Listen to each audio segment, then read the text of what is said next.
بسم اللہ الرحمن الرحیم۔ حضرت ابراہیم علیہ السلام ابھی تک اولاد سے محروم تھے۔ ایک روز حضرت ابراہیم علیہ السلام نے خدا تعالیٰ کی بارگاہ میں فرزند کے لیے دعا کی، اور اللہ تعالیٰ نے ان کی دعا کو قبول فرما لیا اور ان کو تسلی دی، اور یہ دعا اس طرح قبول ہوئی کہ حضرت ابراہیم علیہ السلام کی چھوٹی بیوی حضرت حاجر رضی اللہ تعالیٰ عنہ حاملہ ہوئیں۔ بی بی حاجر رضی اللہ تعالیٰ عنہ کے ہاں بیٹا پیدا ہوا، اور فرشتے کی بشارت کے مطابق اس کا نام اسماعیل رکھا گیا۔ حضرت حاجرہ کے بطن سے اسماعیل کا پیدا ہو جانا، حضرت حاجرہ کے بطن سے حضرت اسماعیل علیہ السلام کا پیدا ہو جانا حضرت سارہ پر بے حد شاق گزرا۔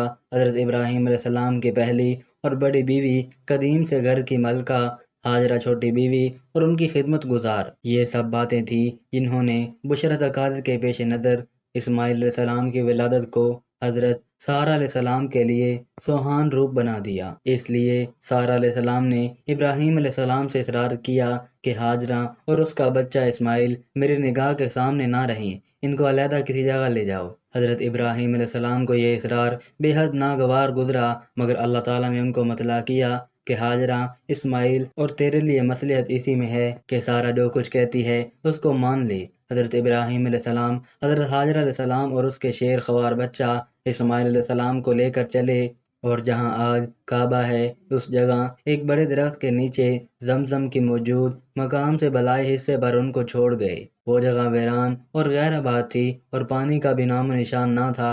ابراہیم علیہ السلام نے ایک مشکیزہ پانی اور ایک تھیلی کھجور بھی ان کے پاس چھوڑ دی، اور پھر منہ پھیر کر روانہ ہو گئے۔ حضرت حاجرہ علیہ السلام ان کے پیچھے پیچھے یہ کہتی ہوئی چلی آئی کہ اے ابراہیم، تم ہم کو ایسی وادی میں کہاں چھوڑ کر چل دیے جہاں نہ آدمی ہے اور نہ کوئی مونس و غمخوار۔ حضرت حاجرہ علیہ السلام برابر یہ کہتی جاتی تھی، مگر حضرت ابراہیم علیہ السلام خاموش چلے جا رہے تھے۔ آخر حضرت حاجرہ علیہ السلام نے دریافت کیا، کیا تیرے خدا نے تجھ کو حکم دیا ہے؟ تب حضرت ابراہیم علیہ السلام نے فرمایا، ہاں، یہ خدا کے حکم سے ہے۔ حضرت حاجرہ علیہ السلام نے جب یہ سنا تو کہنے لگی، اگر یہ خدا کا حکم ہے تو بلا شبہ وہ ہم کو ضائع اور برباد نہیں کرے گا، اور پھر واپس لوٹ آئیں۔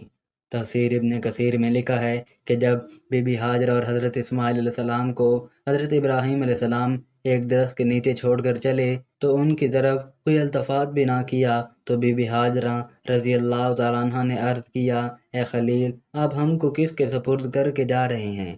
فرمایا، اللہ کے لیے۔ بی بی صاحبہ نے عرض کیا کہ اللہ تعالیٰ نے آپ علیہ السلام کو یہ حکم دیا ہے؟ فرمایا، ہاں۔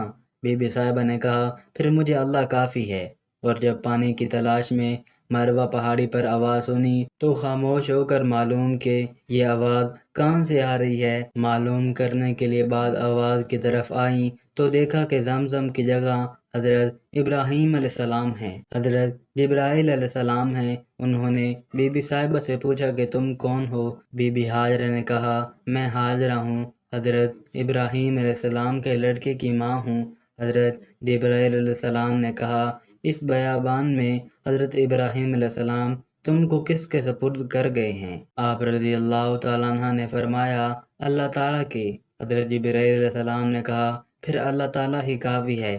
بی بی نے فرمایا کہ میرا کام ہو گیا۔ پھر حضرت جبرائیل علیہ السلام نے اپنی ایڑی زمین پر رگڑی تو پانی کا چشمہ ابل پڑا۔ آپ صلی اللہ علیہ وسلم نے فرمایا کہ خدا حاجرہ پر رحم کرے، اگر وہ اس وقت بند نہ لگاتی تو زمزم جاری چشمہ ہوتا۔ پھر ایک فرشتے نے بی بی حاجرہ کو تسلی دی کہ تم خاطر جمع رکھو، یہاں خانہ خدا ہے، اس کو یہ بچہ جوان ہو کر اپنے باپ کے ساتھ مل کر تعمیر کرے گا، اور خدا اس جگہ رہنے والوں کو ضائع نہیں کرتا۔ وہاں ایک ٹیلہ تھا، اس کے آس پاس برساتی نالے بہا کرتے تھے۔ اتفاقاً جرہم قوم کا ایک قافلہ یمن کی طرف سے آیا۔ انہوں نے دور سے دیکھا کہ ان کے اوپر پرندے اڑ رہے ہیں۔ وہ قافلے والے کہنے لگے کہ جہاں پرندے اڑ رہے ہیں وہاں پانی ضرور ہوگا۔ پہلے تو ہم کئی دفعہ آئے ہیں، ایسا کبھی نظر نہیں آیا۔ ایک آدمی کو پتہ کرنے کے لیے بھیجا، اس نے دیکھا کہ ایک عورت بماں بچے کی بیٹھی ہے اور پانی کا چشمہ ہے۔ وہ قافلہ وہاں آ گیا اور بی بی حاجرہ رضی اللہ تعالیٰ عنہ سے اجازت چاہی۔ بی بی حاجرہ نے تنہائی سے بچنے کے لیے ان کو رہنے کی اجازت دے دی، لیکن پانی کا تصرف اپنے ہی اختیار میں رکھا۔ وہ لوگ وہاں آ کر آباد ہو گئے اور ایک چھوٹا سا گاؤں بن گیا۔ کچھ اور لوگ بھی وہاں آ کر بسنے لگے۔ حضرت اسماعیل علیہ السلام نے ان لوگوں سے عربی سیکھی۔ جب ختنہ کا حکم آیا تو اس وقت حضرت ابراہیم علیہ السلام کی عمر 80 برس تھی، اور قصص القرآن میں ہے کہ اس وقت حضرت ابراہیم علیہ السلام کی عمر 99 سال تھی۔ آپ علیہ السلام نے اسی روز اپنا اور اپنے تمام نوکروں اور غلاموں کا ختنہ کیا۔ آپ نے خدا کے حکم کی تعمیل میں اس قدر جلدی کی کہ گھر میں ایک شیشہ تھا، اسی کے ساتھ اپنا ختنہ کیا۔ جب سخت تکلیف ہوئی تو جناب الہی میں دعا کی۔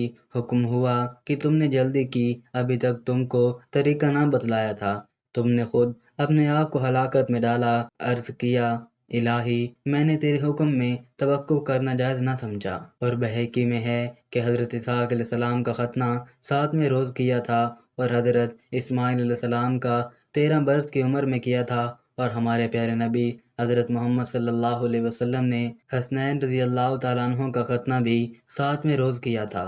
حضرت ابراہیم علیہ السلام نے ختنہ کا طریقہ جاری کیا۔ اس سے پہلے پیغمبر ختنہ شدہ پیدا ہوتے تھے۔ ہمارے پیغمبر خاتم النبیین صلی اللہ علیہ وسلم ختنہ شدہ ناف باریدہ پیدا ہوئے تھے، اور سفید بالوں والے بھی سب سے پہلے حضرت ابراہیم علیہ السلام تھے۔ سفید بال دیکھ کر حضرت ابراہیم علیہ السلام نے عرض کیا، بالوں کو یہ کیا ہوا؟ خدا نے فرمایا، یہ وقار ہے۔ حضرت ابراہیم علیہ السلام نے ہی سب سے پہلے لبوں کے بال اور بغل کے بال اور زیر ناف بال کٹائے، ناخن کترے، شلوار پہنی، خضاب لگایا، حنا لگائی اور خطبہ ممبر پر پڑھا۔ عصا کو ہاتھ میں لیا اور رائے خدا میں جہاد کیا۔ حضرت لوط علیہ السلام کو رومیوں نے قید کر لیا تھا۔ حضرت ابراہیم علیہ السلام نے رومیوں سے جہاد کر کے حضرت لوط علیہ السلام کو چھڑایا، اور آپ علیہ السلام بڑے مہمان نواز تھے۔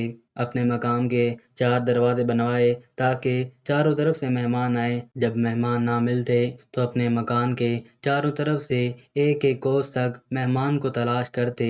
مسند امام احمد میں ہے کہ حضرت ابراہیم علیہ السلام نے عرض کی کہ الہی سوائے میرے زمین پر کوئی نہیں کہ تیری عبادت کرے۔ حق تعالیٰ جل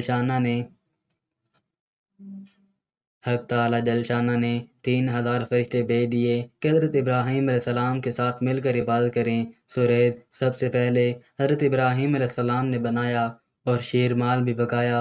مرد سے مرد معانقہ کرتے ہیں، یہ دوستی کی علامت ہے۔ یہ بھی سب سے پہلے حضرت ابراہیم علیہ السلام نے کیا۔ اللہ تعالیٰ سے دعا ہے کہ اللہ تعالیٰ ہمیں بھی تمام انبیاء کرام کے نقش قدم پر چلنے کی توفیق عطا فرمائے۔ آمین۔ نیچے کومنٹ باکس میں ایک بار اللہ کا نام ضرور لکھیں۔